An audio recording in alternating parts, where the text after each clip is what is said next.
तज्जयति परं ज्योतिः समं समस्तैरनन्तपर्यायैः दर्पणतल इव शकला प्रतिफलति पदार्थमालिका यत्र। पंच परमेष्ठी भगवान की जय।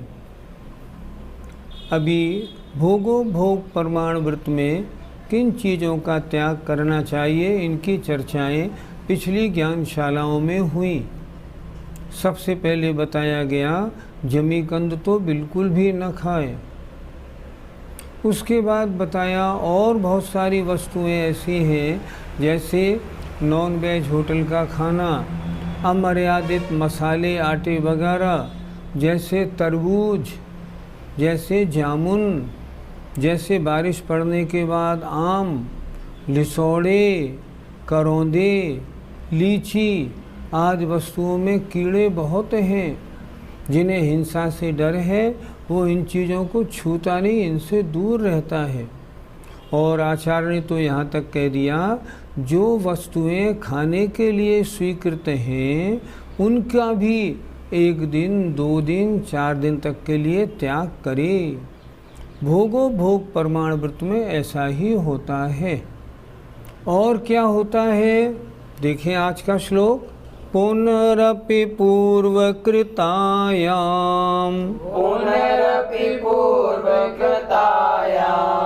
समीक्ष्य तात्कालिकीं निजां शक्तिं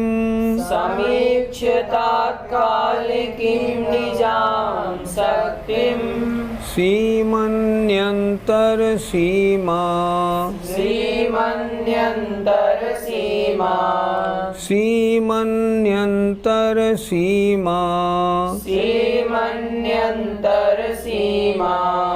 प्रतिदिवसं भवति कर्तव्या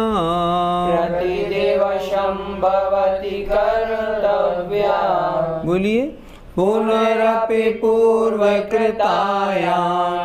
समीक्ष्य तात्कालिकीं निजां शक्तिं सीमन्यन्तर सीमा प्रतिदिवसं भवति कर्तव्या।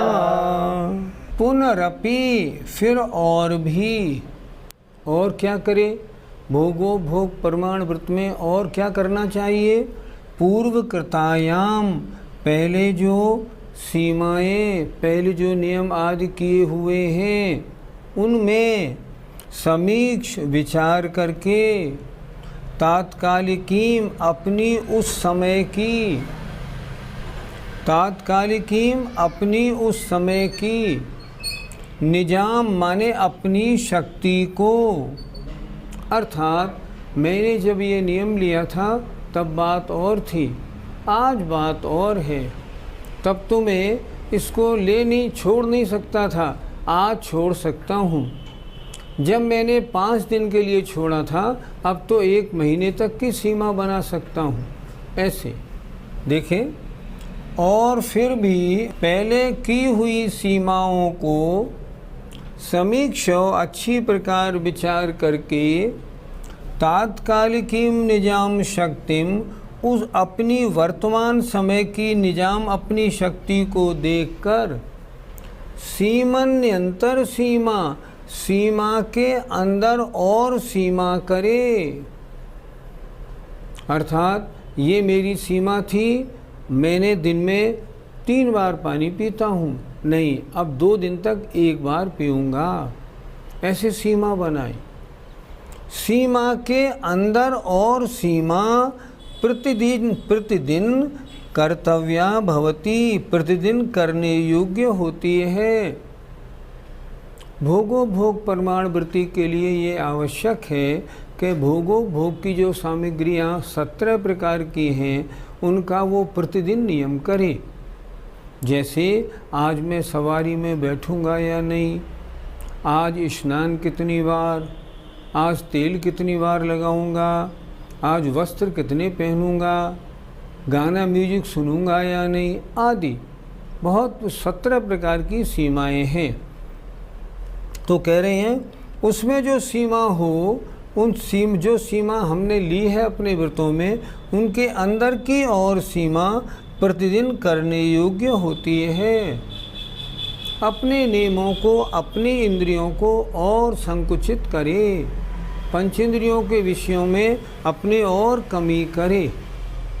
देखें, और भी पहले की हुई सीमाओं को तात्कालिकीम, अपनी वर्तमान उस समय संबंधी अपनी शक्ति को विचार करके सीमा के अंदर और सीमा प्रतिदिन करने योग्य होती है। मेरी ये सीमा थी, अब मैं इसमें और सीमा करूं। मैं इतने कपड़े रखे थे, अब मैं आज केवल 2 वस्त्र पहनूंगा। ऐसे आज केवल मैंने रखी थी 2 चप्पल 2 जूते, आज मैं एक भी नहीं पहनूंगा। इस तरह सीमा के अंदर और सीमा करनी चाहिए। पंडित जी, क्या 17 प्रकार की वस्तुओं का नियम प्रतिदिन लेना चाहिए? एक दिन की बात, हम पूज्य आचार्य श्री के संग में समय सागर जी महाराज के पास बैठे थे। एक सज्जन आए और उन्होंने महाराज जी, समय सागर महाराज जी को बोला, महाराज जी मैंने आज 2 प्रतिमाएं ले ली हैं। उन्होंने कहा बहुत अच्छी बात है। जब वो चले गए तब महाराज जी मुझसे बोले, आजकल प्रतिमा लोगों को लेने का शौक़ तो बहुत हो गया, प्रतिमा लेने वाले बहुत हुए, अच्छी बात तो है, पर इसका पालन ढंग से करने वाले लोग बड़े बिरले हैं। मैंने कहा महाराज जी क्यों? बोले मुझे बताओ, भोगो भोग प्रमाण की 17 वस्तुओं का नियम नित्य कौन लेता है? अगर नहीं लेंगे तो फिर भोगो भोग प्रमाण व्रत का पालन कैसे होगा? ये तो करनी ही पड़ेगी आपको। 17 वस्तुओं में प्रतिदिन देखना पड़ेगा, कितनी सवारी चढ़नी है, कितनी बार तेल लगाऊंगा, कितनी बार स्नान करूंगा, ये तो रोज़ लिखने पड़ते हैं। और नहीं लिखें तो फिर भोग और उपभोग की वस्तुओं का प्रमाण क्या हुआ? कुछ भी नहीं हुआ। इसलिए व्रती बने अगर हम, तो हमें ये ध्यान रखना चाहिए कि इन 17 वस्तुओं का प्रमाण रोज़ करना है। पंडित जी, यम और नियम में क्या अंतर है? जो मर्यादाएं जीवन पर्यंत के लिए बनाई जाती हैं वो कहते हैं यम, और जो मर्यादा कुछ समय के लिए बनाई जाती है वो कहलाती है नियम। जैसे नियम लिया, मैं 2 दिन तक नमक नहीं खाऊंगा, ये नियम हुआ। यम, मैं कोई भी जमीकंद जीवन भर नहीं खाऊंगा, ये यम हुआ। इन वृत्तियों के बहुत सारे यम जीवन पर्यंत के तो अलग होते ही होते हैं, इनके अलावा इनके नियम भी होते हैं। भोगो भोग प्रमाण व्रत में जो प्रतिदिन मर्यादाएं कम की जाती हैं ये नियम के अंतर्गत आती हैं, यम के अंतर्गत नहीं। यम के अंतर्गत तो पहले ही परिग्रह प्रमाण व्रत में सारी सीमाएं बना ली गई थी।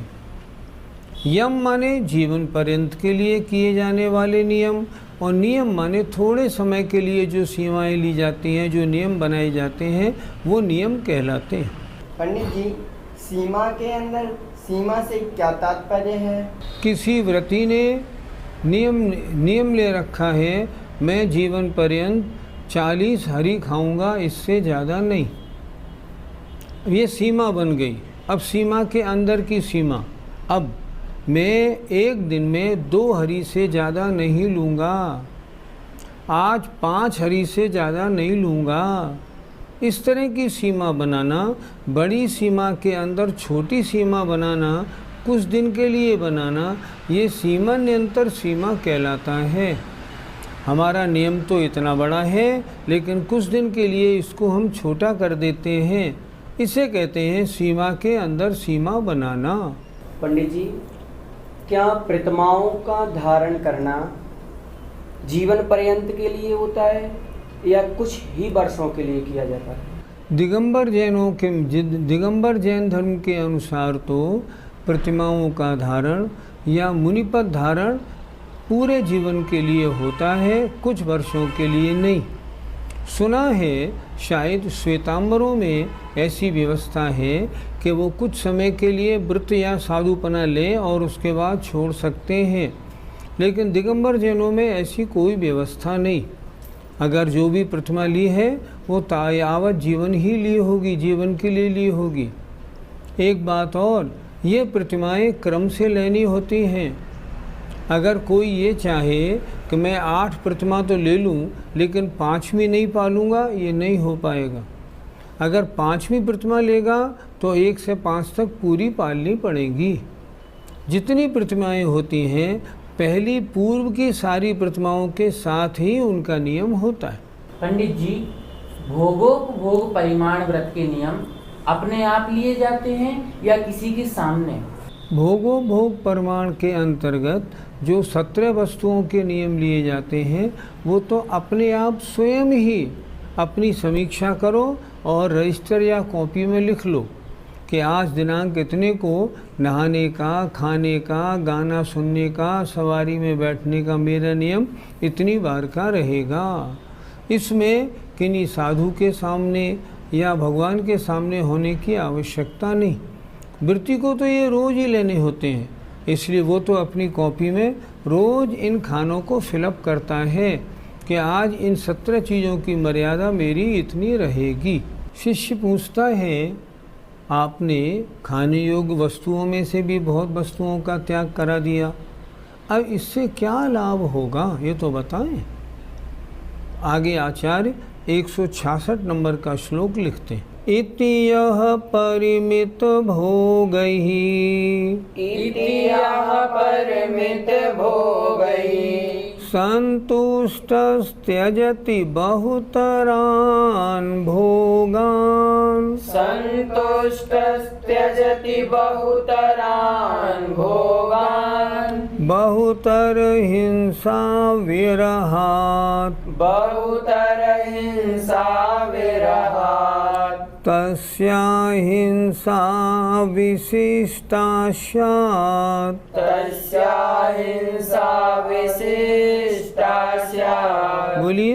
इति यः परिमित भोगैः संतुष्टस्त्यजति बहुतरान् भोगान्, बहुतर हिंसा विरहात्, तस्या हिंसा विशिष्टा स्यात्। इति माने इस प्रकार, यह माने जो व्रती परिमित भोग ही अपने भोगों की सीमा बनाता हुआ, संतुष्ट होता हुआ बहुत भोगों को छोड़ता है, अर्थात सीमा के अंदर और सीमा, सीमा के अंदर और सीमा बनाता है और संतुष्ट रहता है। देखें, इस प्रकार जो व्रती परिमित भोग ही, जो भोग अपनी सीमा के अंदर हैं उनमें संतुष्ट होता हुआ बहुतरान भोगान, अन्य बहुत सारे भोगों को त्याग करता है, उसके बहुतर हिंसा विरहात, बहुतर माने बहुत, हिंसा से दूर होने के कारण, बहुत हिंसा को छोड़ देने के कारण, तस्या उस व्रती की जो अहिंसा है ना, वो विशिष्ट माने एक विशेष प्रकार की अत्यधिक होती है। अन्य और व्रती तो जो सीमा ले ली, सीमा के अनुसार भोगों का, विषयों का सेवन कर रहे हैं, पर ये उनमें भी कमी करता जा रहा है, कमी करता जा रहा है। तो क्या हो रहा है, इसकी हिंसा कम होती जा रही है और वो हिंसा विशेष बढ़ती जा रही है। फिर देखें एक बार, इस प्रकार जो व्रती परिमित भोग ही अपने सीमित भोगों में संतुष्ट होता हुआ बहुत तरह के और भोगों को छोड़ता है, उसके बहुत प्रकार के हिंसा से रहित होने के कारण उस व्रती की जो अहिंसा है वो विशेष प्रकार की कही गई है कि ये व्रती बहुत अहिंसा का पालन करता है। पंडित जी, ऐसे व्रती की अहिंसा विशेष क्यों कही गई है? कोई व्रती था और उस व्रती के पास मान लो पहले 5 कारें थी। अब उसने उन 5 में से 4 को हटा के परिग्रह प्रमाण करते समय एक कार रख ली। अब वो कार का बराबर अपने उपयोग करता है। अब यदि वो कार का उपयोग करता है तो हिंसा तो होती है कि नहीं? हिंसा होती है। छोड़ो, अगर वो नहाता है या अगर वो कपड़े पहनता है, भोजन बनाता है, कुछ भी करता है, हिंसा होती है कि नहीं? हिंसा बराबर होती है। अब वो उसमें और कमी कर ले, मान लो उसने नियम ले लिया अब मैं 3 दिन तक कभी कार में नहीं बैठूंगा, उसकी हिंसा कम हुई कि नहीं? उसकी हिंसा कम हुई। कल तक कार में बैठता था, हिंसा होती थी। आज उसने ले लिया आज मैं भोजन नहीं करूंगा, सिर्फ पानी पीऊँगा, तो जो खाना बनाने में जो हिंसा होती थी बची कि नहीं बची? बची। जो उसने अपने नियम और सीमा के अंदर सीमा की, उसमें उसकी जो होने वाली हिंसा थी वो हिंसा और कम हुई। इसलिए पहले जो हिंसा होती थी उस हिंसा में और कमी होने के कारण अब इसकी अहिंसा और विशेष हो गई और अच्छी हो गई। इसलिए इन विषयों में जो अपने विषय अपनी सीमा के अंतर्गत हैं उनमें भी निरंतर कमी करनी चाहिए। दूसरी बात, जो विषय रखे हैं भोजन मतलब भोग्य और अभोग्य जो भी रखे हैं, उन भोग उपभोग की सीमा के अंतर्गत रखे गए भोगों में उसके राग तो है ही थोड़ा बहुत। अब उसने उसमें से और वस्तुओं को छोड़ा, तत्संबंधी राग घटा। पंचेंद्रियों के विषयों में जो लिप्सा थी ना, वो लिप्सा भी कम हुई, तो उसके निर्जरा भी बढ़ेगी, पुण्य का बंध भी विशेष होगा। आत्मा में पंचेंद्रियों के विषयों के जीतने की शक्ति और ज़्यादा आएगी। इस प्रकार उसको ऐसी सीमा बनाने से बहुत लाभ होता है, हिंसा कम होती है। इसलिए उसकी हिंसा को विशेष अहिंसा, उसकी अहिंसा को विशेष अहिंसा कहा गया है। पंडित जी, 2 प्रतिमाधारी की और तीसरी प्रतिमाधारी की, अर्थात दूसरे प्रतिमाधारी की और तीसरे प्रतिमाधारी में तीसरे प्रतिमाधारी की निर्जरा ज़्यादा होती है या दूसरे की? और इससे आगे बढ़ते बढ़ते जाएंगे तो क्या आगे बढ़ते बढ़ते निर्जरा होती है या नहीं? पंचम गुण स्थान में जितनी प्रतिमा बढ़ाता जाएगा व्रती, उतनी उसकी निर्जरा बढ़ती जाएगी, उतना विशेष पुण्य का बंध होता जाएगा, उतनी निर्जरा बढ़ेगी। पंचम गुण स्थान में सबसे ज़्यादा निर्जरा क्षुल्लक महाराज की होती है, उनसे भी ज़्यादा एलक महाराज की होती है और उनसे भी ज़्यादा आरिका माता जी की होती है। इस तरह जितना नियम बढ़ाते गए उतनी निर्जरा ज़्यादा होती है। ऐसा क्यों होता है? उसका उतना राग परिणाम कम होता है, उसके संकल्प विकल्प उतने कम हो जाते हैं, उसका ममत्व परिणाम उतना कम हो जाता है। उसकी हिंसा कम होने से विशुद्धि बढ़ती है और निर्जरा बढ़ती जाती है। इसलिए तो व्रती निरंतर अपनी प्रतिमाओं के बढ़ाने की कोशिश में लगे रहते हैं। पंडित जी, वस्तु छोड़ने में भी निर्जरा का अंतर पड़ता है? बिल्कुल, क्यों नहीं पड़ेगा अंतर। देखो, मान लीजिए मैंने आज 2 हरी छोड़ी, 2 हरी आज आपने छोड़ दी, मैं 2 नहीं खाऊंगा, आपने कहा मैं 2 नहीं खाऊंगा। मैंने वो 2 छोड़ी हैं जो मुझे अच्छी नहीं लगती, आपने वो छोड़ी हैं 2 जो आपको सबसे ज़्यादा प्रिय हैं। तो सबसे ज़्यादा राग पर प्रहार किसने किया? आपने किया, मैंने कुछ थोड़ी किया। मुझे तो वो सब्ज़ी अच्छी नहीं लगती थी तो मैंने कहा इन 2 को मैं छोड़ता हूँ 7 दिन के लिए। लेकिन आप तो जिसके बिना रह नहीं पाते थे, आपने उसको छोड़ दिया तो राग के ऊपर विशेष प्रहार हुआ, ममत्व के ऊपर चोट पड़ी, रसना इंद्री को डांट लगी। इससे क्या हुआ? निर्जरा विशेष होगी। जितनी प्रिय वस्तु को छोड़ा जाएगा उतनी ज़्यादा निर्जरा विशेष होगी, क्योंकि वहाँ राग की कमी हो रही है। पंडित जी, कितने प्रतिमाधारी तक जीव वाहन का प्रयोग कर सकता है?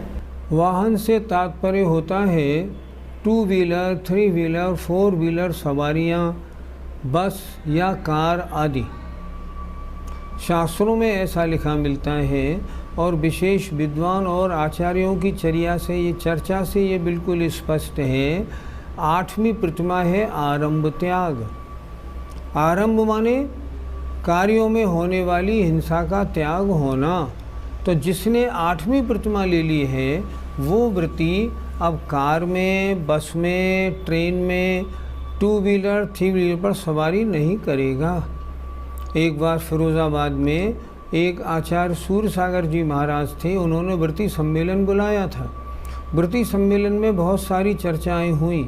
एक विषय ये भी आया कि कितनी प्रतिमा तक का जीव सवारी चढ़ सकता है। तब आचार्य सूरसागर महाराज ने कहा था 8वीं प्रतिमा से पहले वाला तक बैठे तो बैठे, अच्छा तो ये है वो भी ना बैठे, क्योंकि वाहन के प्रयोग में हिंसा तो है ही ज़्यादा। दिखता थोड़ी है क्या हुआ और क्या नहीं हुआ, कौन मरा और कौन नहीं मरा। लेकिन 8वीं प्रतिमा वाला और इससे ऊपर की प्रतिमा वाले को वाहन में बिल्कुल नहीं बैठना है। पंडित जी, कितने प्रतिमाधारी तक वृत्ति फ्लश की लैट्रिन में निवटने जा सकता है? फ्लश की लैट्रिन में निवटने जाने की समस्या पहले नहीं थी, इसलिए शास्त्रों में तो इस संबंध में कोई उल्लेख नहीं मिलता। मैंने एक बार सुना, एक सज्जन आचार्य जी से 2 प्रतिमा ले रहे थे। तब उन्होंने पूछा था, महाराज क्या मैं फ्लश की लैट्रिन में जाऊंगा या नहीं जाऊंगा? आचार्य जी ने कहा था, देखो अहिंसा व्रत के अंतर्गत 30 जीवों की हिंसा का त्याग किया है और फ्लश की लैट्रिन में 30 जीवों की हिंसा स्पष्ट दिखाई दे रही है। जो पानी फ्लश में डलता है वह है, जो भरा रहता है वह है, और जो सारा जितना मलबा है वो जाता है नीचे उस सब सेफ्टी टैंक में, वो सब महान जीवों की हिंसा का कारण है। जीव हिंसा वृत्ति जान भी रहा है कि इन कार्यों में वृत्ति, इन कार्यों के करने में 30 जीवों की हिंसा होती है।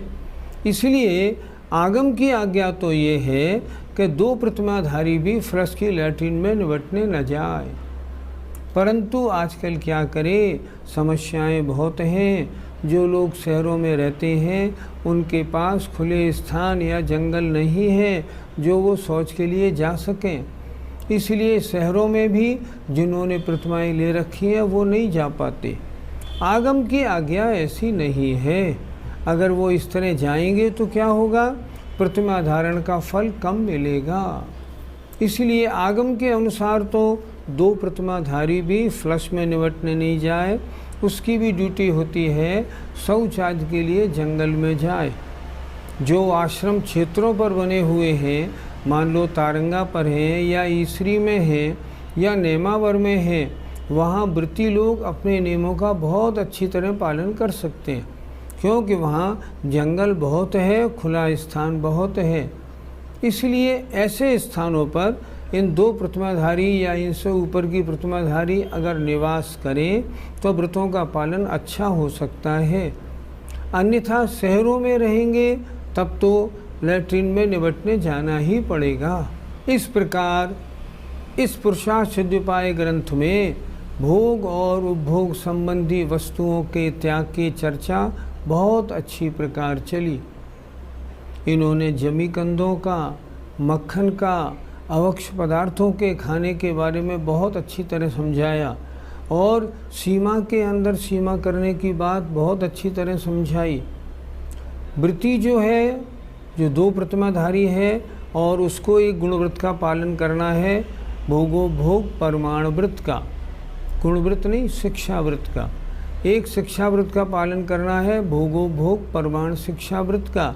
तो उसके अंतर्गत उसको 17 प्रकार की वस्तुओं का रोज नियम लेके अपना जो व्रत है उसकी महानता को कायम रखने का प्रयत्न करना चाहिए। जय जिनेंद्र।